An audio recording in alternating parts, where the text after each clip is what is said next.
Assalamualaikum warahmatullahi wabarakatuh. Saya Nur Hidayanti dengan NIM 90500123114, jurusan Perbankan Syariah, Fakultas Ekonomi dan Bisnis Islam, UIN Alauddin Makassar. Baik, di sini saya akan menyimpulkan mengenai materi konsep dasar ekonomi makro Islam. Adapun ruang lingkup ekonomi Islam, terlebih dahulu kita perlu mengetahui dulu apa itu ekonomi Islam. Ekonomi Islam adalah ilmu yang mempelajari perilaku manusia dalam memenuhi kebutuhannya dengan falah. Falah adalah akhir dalam ekonomi Islam. Falah adalah konsep dalam Islam yang biasa diartikan dengan kesejahteraan, keberuntungan, kebahagiaan, dan keberhasilan. 3 jenis ekonomi Islam: ekonomi kapitalis, ekonomi sosialis, ekonomi Islam. Ekonomi kapitalis memiliki kepemilikan kepada manusia. Ekonomi sosialis tidak ada kepemilikan individu. Ekonomi Islam yang biasa dimiliki oleh khalifah atau yang biasa digantikan pengganti Rasulullah. Adapun 13 prinsip ekonomi Islam: prinsip yang pertama prinsip kerja, yang kedua komparatif, yang kedua efisiensi, yang keempat harus profesional, yang kelima merasa kecukupan, yang keenam kemerataan kebersamaan kesempatan, yang ketujuh kebebasan, yang ke-8 harusnya ada kerjasama, yang ke-9 persaingan, yang ketat, yang ke-10 adanya keseimbangan, dan yang ke-11 solidaritas yang ada saling tolong menolong dalamnya, yang ke-12 information simetri, informasi tentang ekonomi yang harus sama, yang ke-13 hidup hemat. Selanjutnya kami membahas mengenai Adapun nilai instrumental ekonomi Islam yaitu ada 5. Yang pertama adanya zakat, yang kedua larangan riba, yang ketiga kerjasama ekonomi, yang keempat adanya jaminan sosial, yang kelima adanya peran pemerintah. Itu adalah sangat penting dalam otomatis. Itulah tadi simpulan materi-materi yang kami sempat berikan.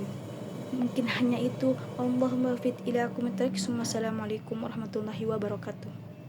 15 konsep dasar makroekonomi. Pertama, Gross Domestic Product atau GDP, mengukur nilai total barang dan jasa yang dihasilkan suatu negara, menunjukkan ukuran dan kesehatan ekonomi. Kedua, inflasi, kenaikan harga barang dan jasa secara bertahap. Inflasi tinggi mengurangi daya beli, sedangkan inflasi rendah menjaga stabilitas ekonomi. Ketiga, pengangguran, jumlah orang tanpa pekerjaan.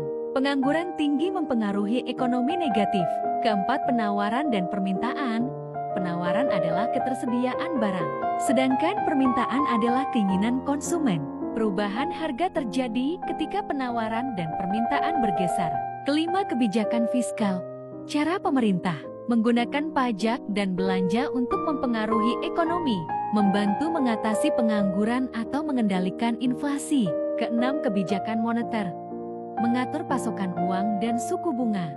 Bank sentral menggunakan kebijakan ini untuk mengendalikan inflasi dan menjaga stabilitas ekonomi.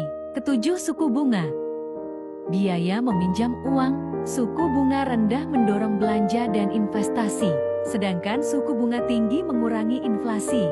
Kedelapan, resesi, periode ekonomi mengecil bukan tumbuh, menyebabkan kehilangan pekerjaan dan pengurangan belanja.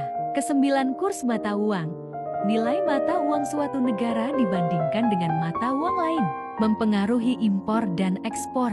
Ke-10, neraca perdagangan, perbedaan antara ekspor dan impor. Surplus perdagangan berarti ekspor lebih banyak, sedangkan defisit perdagangan berarti impor lebih banyak. Ke-11, utang nasional, total utang pemerintah.